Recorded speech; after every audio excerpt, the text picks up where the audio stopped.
Carl R. Rogers, The Theory of Personality and Client-Centered Therapy.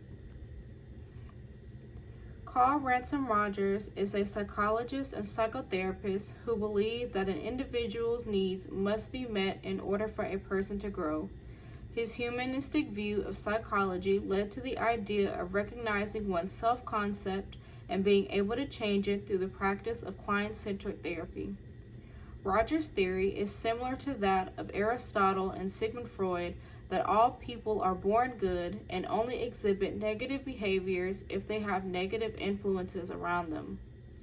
Those individuals who are simply unlucky could change their fate by recognizing these negative influences around them and having a desire to change their self-concept through client-centered therapy.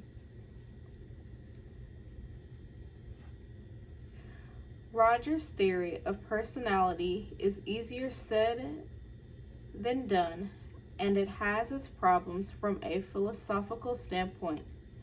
His theory of personality described individuals as having been born with an innate tendency that motivates them to maintain and grow themselves.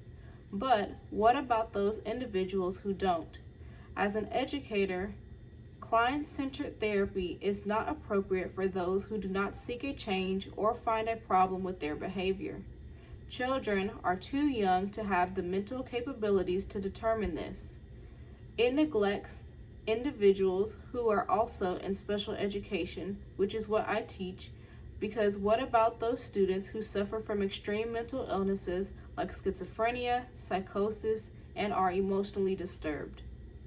I have had students have so much confusion on their faces when they are told that bringing weapons to school or saying they were going to hurt someone in their classroom were not appropriate. Research led by Dr. Tasha Yerg of the Alvarado Parkway Institute in the article, "Why is Being Self-Aware Important for Your Mental Health?" found that only 10 to 15% of individuals are truly self-aware, while the rest believe they are self-aware. That leaves about 85% of individuals in denial about the status of their mental health. Those individuals have no control over their self-concept, and Rogers does not explain how this works or applies to those types of individuals. He just assumes that all individuals are typical. Rogers' theory of personality is easier said than done and has its own problems from a historical standpoint. As mentioned earlier, with individuals who are in special education or have extreme mental behaviors, do not have the mental capabilities to determine if their self-concept is appropriate, as it was not long ago these individuals were given rights with the Americans with Disabilities Act of 1960. It is hard to believe that individuals who were shunned from society, seen and treated as non-humans, were now suddenly able to think for themselves. Another point is that this idea of changing one's self-concept alone is contrary to biblical teachings because it eliminates the presence of God and that the individual is the only one capable of healing themselves.